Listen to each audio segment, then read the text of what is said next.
Shalom à vous, merci d'être en notre compagnie. Vous suivez le journal de la TFC. Voici les titres de notre édition. Au Mali, des sanctions internationales ont été prises afin d'aider le pays à se reconstruire. En Russie, les Russes et les Sud-Coréens demandent un apaisement urgent des tensions avec Kim Jong, le président de la Corée du Nord. En Birmanie, la situation est alarmante. L'ONU craint un nettoyage ethnique des Rohingyas.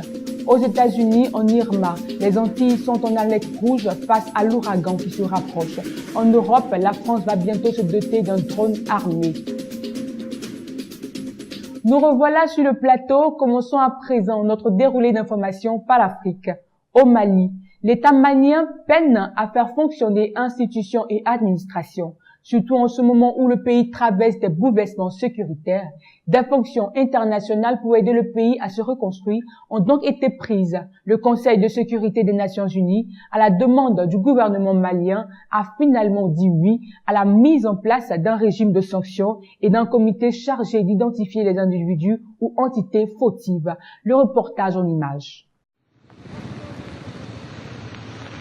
Des sanctions internationales pour aider le Mali à se reconstruire. Après un été particulièrement violent, cessez-le-feu sans cesse ignoré, attaques meurtrières contre des casques bleus chargés de faire respecter l'accord de paix de 2015, le Conseil de sécurité des Nations Unies, à la demande du gouvernement malien, a dit oui à la mise en place d'un régime de sanctions et d'un comité chargé d'identifier les individus ou entités fautives. C'est la France et son ambassadeur François Delattre qui ont porté le texte. La résolution que nous venons d'adopter, Madame la Présidente, met en place un régime de sanctions prenant la forme d'interdiction de voyager et de gel d'avoirs sur la base de critères de désignation conformes aux orientations définies par l'accord de paix, à savoir les violations du cessez-le-feu et l'obstruction à la mise en œuvre de l'accord. Hier, juste après ce vote, 2 casques bleus de la MINUSMA ont été tués et 2 autres blessés par l'explosion d'une mine au passage de leur véhicule. La force de l'ONU au Mali compte près de 14 000 personnes, dont 11 000 militaires. Plus de 80 ont été tués et un demi-millier blessés. Le 23 août dernier, des groupes armés rivaux avaient pourtant renouvelé la trêve de 2015 à Bamako après des semaines de combat, espérant ainsi redynamiser l'accord de paix de 2015. Mais la situation sécuritaire est instable, des trafics en tout genre se développent dans le centre et le sud du pays et l'armée malienne n'a guère les moyens de les neutraliser. L'État peine à faire fonctionner institutions et administrations. Au Sénégal, le Premier ministre sénégalais Mahammed Abdallah Dionne a présenté mardi sa démission et celle de son gouvernement au président Macky Sall. Le Premier ministre était entré en fonction le 6 juillet 2014. La présidence a pris acte de cette décision et dans un autre communiqué, le secrétaire général du gouvernement, Maxi Simon Ndiaye, a annoncé la formation d'un nouveau gouvernement dans les prochains jours. Suivons ensemble le reportage. Comme le veut la tradition républicaine, Mahammed Boun Abdallah Dionne a officiellement remis sa démission et celle de son gouvernement au président sénégalais Macky Sall. Malgré la large victoire de la majorité aux législatives de juillet dernier, le Premier ministre n'a pas été reconduit par le président. Dans son discours, M. Dionne a reconnu que sa démission était justement liée aux législatives. Il faut dire que son gouvernement avait fait l'objet de nombreuses critiques quant à l'organisation du scrutin. Mahammed Boun Abdallah Dionne était entré en fonction en 2014. Il est la 3e personnalité à occuper ce poste depuis l'élection de Macky Sall. Dans un communiqué, le chef de l'État a assuré qu'un nouveau gouvernement sera formé dans les prochains jours. Au Kenya, le 17 octobre 2017, les Kenyans retourneront aux urnes avec comme seul candidat pour cette présidentielle Raila Odinga et Uhuru Kenyatta. Lors d'une conférence de presse ce mardi matin, Raila Odinga a rejeté la date du scrutin. L'opposant dénonce un manque de consultation de la part de l'IEBC et il pose ses conditions. Regardons cela en image. Uhuru Kenyatta a rejeté les réclamations émises par Raila Odinga, le leader de l'opposition, qui demandait que la date du nouveau scrutin présidentiel soit reportée à une date ultérieure à celle du 17 octobre, date annoncée par la commission électorale. Le président kényan s'est adressé à ses partisans lors d'un meeting à Nairobi. Vous avez dit que les élections étaient mauvaises et les tribunaux ont convenu avec vous que les élections étaient mal organisées. et ont décidé qu'il devait y avoir une autre élection dans les 60 prochains jours, n'est-ce pas?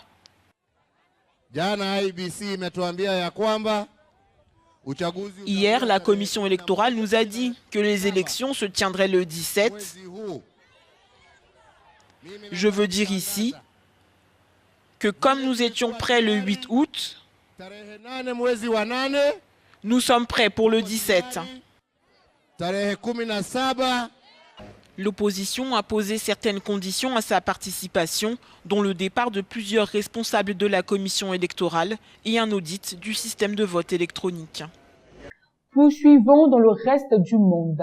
En Russie, suite à l'essai de la bombe hydrogène, le président sud-coréen Moon Jae-in et son homologue russe Vladimir Poutine ont appelé à un apaisement urgent sur le dossier nord-coréen au risque que la situation en Corée ne devienne imprévisible. Suivant ensemble le reportage. C'est à Vladivostok, en marge d'un sommet économique régional, que le président sud-coréen Moon Jae-in et son homologue russe Vladimir Poutine ont appelé à un apaisement urgent sur le dossier nord-coréen. Et cela en dépit de leur désaccord concernant d'éventuelles nouvelles sanctions contre Pyongyang après le dernier essai nucléaire. Le sud-coréen a averti la Russie. Si la Corée du Nord n'arrête pas ses provocations, la situation sur la péninsule coréenne risque de devenir imprévisible. Après l'essai nord-coréen, Séoul avait demandé d'infliger la punition la plus forte à Pyongyang afin de l'isoler complètement. Mais pour Poutine, il ne faut pas céder aux émotions et acculer Kim Jong-un. La Russie et la Chine proposent un double gel, que la Corée du Nord adopte un moratoire sur ses essais de missiles nucléaires en échange de la suspension des exercices militaires conjoints de Séoul et de Washington sur la péninsule coréenne. En Birmanie, 125 000 personnes essayent de survivre dans les camps de réfugiés au Bangladesh depuis le 25 août, fuyant la Birmanie et créant ainsi une crise humanitaire à la frontière entre les deux pays. La préoccupation d'un nettoyage ethnique se fait entendre car les violences ont débuté à l'initiative de défendre les Rohingyas, mais désormais, l'armée birmane a lancé une vaste opération en représailles. Suivons tout cela en images. Ces images en disent long sur le désespoir des Rohingyas. Ils fuient la Birmanie coûte que coûte au risque de devoir traverser une rivière pour rejoindre le Bangladesh. 125 000 personnes ont pris le chemin de l'exode depuis le 25 août, créant une crise humanitaire à la frontière entre les deux pays. Le secrétaire général de l'ONU s'est dit préoccupé ce mardi par le spectre d'un nettoyage ethnique, car si les violences ont débuté à l'initiative d'un groupe voulant défendre les Rohingyas, elles sont désormais le fait principalement de l'armée birmane qui a lancé une vaste opération en représailles. Cela ne va qu'accroître la radicalisation, a déclaré Antonio Guterres. Il est urgent de mettre au point un plan pour résoudre cette crise. Il apparaît donc essentiel de donner aux musulmans de l'État rakhine une nationalité ou au moins dans un premier temps un statut légal qui leur permette d'avoir une vie normale. Les Rohingyas sont marginalisés en Birmanie et considérés comme des étrangers. Dans l'État Rakhine, à l'ouest du pays, leurs déplacements sont limités et ils n'ont pas accès au marché du travail. La situation serait particulièrement préoccupante pour plus de 30 000 enfants d'après l'UNICEF qui réclame aux autorités birmanes un accès aux populations dans cette région. Aux États-Unis, en Irma, l'ouragan se rapproche des Petites Antilles. Un ouragan classé en catégorie 5 et savait être le plus fort. Il s'est renforcé alors qu'il se rapproche des Petites Antilles et de Porto Rico. On parle désormais d'alerte rouge. Les écoles et les infrastructures ont été fermées et la population du littoral évacuée. Plus de précision en images. L'ouragan Irma passe en catégorie 5, le niveau maximal. La tempête devrait atteindre les Petites Antilles dans la nuit de mardi à mercredi. Des mesures de protection ont été prises en Guadeloupe, à Saint-Barthélemy et Saint-Martin. Les Petites Antilles redoutent l'arrivée imminente d'Irma qui vient de passer en catégorie 5 sur 5, selon le service de météo américain. Des mesures de protection ont été prises dans le département de la Guadeloupe, et les collectivités d'outre-mer de Saint-Barthélemy et Saint-Martin, à l'approche de l'ouragan, qui devrait toucher la région dans la nuit de mardi à mercredi. Dans le même temps, à l'ouest, les États-Unis, l'État de Floride et plusieurs îles des Caraïbes, dont Porto Rico, se préparent également. En Guadeloupe, à peine rouvert pour la rentrée lundi, les établissements scolaires fermeront mardi 5 et mercredi 6 septembre, a annoncé la préfecture dans un communiqué. Toujours aux États-Unis, ce mardi, dans plusieurs villes américaines, les Dreamers ont manifesté pour dénoncer la suppression du décret de Barack Obama qui régularisait temporairement la situation de plus de 800 000 jeunes sans papier. Un décret qui leur permet d'étudier et de travailler aux États-Unis. Les détails en images. Pas question de voir leur rêve américain leur échapper. Les Dreamers ont manifesté ce mardi dans plusieurs villes pour dénoncer l'abrogation du décret DACA qui leur permet d'étudier et de travailler aux États-Unis.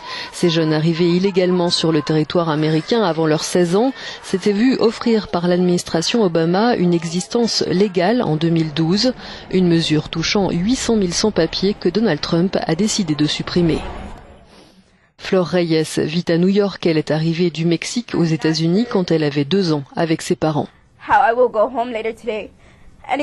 Je ne sais pas comment je vais expliquer à ma mère que je ne pourrai plus l'aider à subvenir aux besoins de notre famille, dit-elle. Nous devons résister. Nous devons nous assurer que le Congrès respecte ce qui nous avait été promis. Barack Obama est sorti de sa réserve sur les réseaux sociaux pour fustiger cette décision qu'il juge contre-productive et cruelle. Donald Trump, de son côté, a assuré qu'il avait beaucoup d'amour pour ces jeunes, mais qu'il fallait donner la priorité aux travailleurs américains. Il a donné 6 mois au Congrès pour légiférer sur la question. Les patrons de la Silicon Valley ont eux aussi dénoncé le choix du président américain qui fait face à des réticences au sein de son propre camp. Le sénateur républicain Lindsey Graham a ainsi estimé qu'il fallait agir vite pour éviter des expulsions. Environ 154 000 jeunes verront leur permis arriver à échéance dans les 6 mois. Restons aux États-Unis. Le passage dévastateur de l'ouragan au Texas a plongé de nombreuses maisons et routes sous les eaux, attirant ainsi les moustiques et favorisant les moisissures, ce qui constitue un véritable poison. Le montant des dégâts au Texas est estimé à 150 milliards de dollars, selon un bilan revu à la hausse. La question qui reste jusque-là sans réponse est de savoir si Ivor doit être démoli ou restauré. Le reportage en images. Près de 10 jours après le passage dévastateur de l'ouragan Harvey au Texas, de nombreuses maisons et routes sont encore sous les eaux. Plus de 200 000 habitations ont été détruites ou endommagées. Des milliers d'autres sont menacées de démolition à cause de cette eau stagnante qui attire en outre les moustiques et favorise les moisissures. Sur les murs, les poutres, derrière les parois, un véritable poison qu'il faut éliminer et traiter au plus vite. La moisissure à l'intérieur doit absolument partir. On va croiser les doigts pour que nos compagnies d'assurance nous aident à reconstruire nos maisons. Le montant des dégâts au Texas est estimé à 150 milliards de dollars selon un bilan revu à la hausse. Les travaux ont commencé dans de nombreuses maisons, mais les propriétaires risquent de faire face à une pénurie d'équipements et de matériaux, en particulier du plâtre. Pour certains, il vaut mieux rebâtir plutôt que restaurer. Quant à ceux qui ont tout perdu, ils doivent se mettre en quête d'un nouveau logement. Mais compte tenu du nombre de sinistrés, le marché de l'immobilier dans la région risque d'être rapidement saturé. En Syrie, selon les autorités, la ville de Deir ez-Zor et ses alentours seraient en voie d'être repris aux mains de djihadistes. L'armée syrienne a brisé le siège de Deir ez-Zor ce mardi à l'est de la Syrie. Plus de précision en images. L'armée syrienne a brisé le siège de Deir ez-Zor ce mardi à l'est de la Syrie. Selon les autorités, la ville et ses alentours seraient en voie d'être reprises aux mains des djihadistes de l'État islamique. Lundi, l'armée du régime avait lancé l'assaut soutenu par l'aviation et la marine russe sur cette ville de plus de 100 000 habitants. Le président syrien Bachar el-Assad et le commandant de l'armée ont publiquement félicité leurs troupes au sol.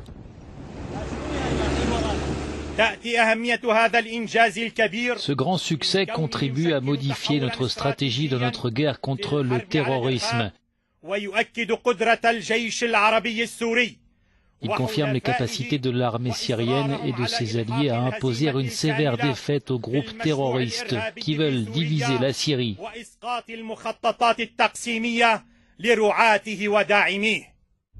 Deir ez-Zor, province syrienne riche en pétrole, était partiellement sous le joug de l'État islamique depuis mai 2015.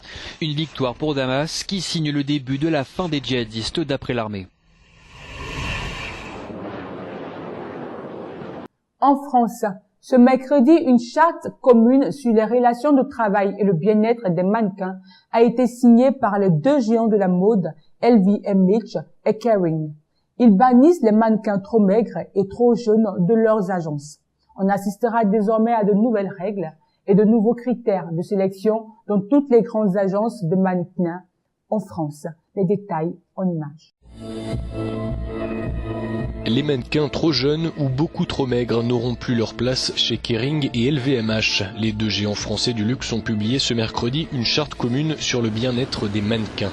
Les groupes qui représentent une vingtaine de grands noms de la mode comme Gucci, Saint-Laurent, Vuitton ou Dior s'engagent à bannir pour les femmes les tailles 32, jusqu'ici utilisées pour les prototypes, et à ne plus employer de mannequins de moins de 16 ans pour les collections adultes. Les marques exigeront de leurs mannequins un certificat médical attestant de leur bonne santé. C'est déjà une obligation en France prévue par la loi dite mannequin, visant à lutter contre l'anorexie entrée en vigueur en mai dernier. Les conditions de travail des top modèles sont régulièrement pointées du doigt. Cet hiver, un casting de Balenciaga qualifié de sadique et cruel avait fait polémique pendant la Fashion Week parisienne. C'est tout pour aujourd'hui. Merci de nous avoir suivis. Restez connectés sur votre chaîne chrétienne la TFC et que Dieu vous bénisse.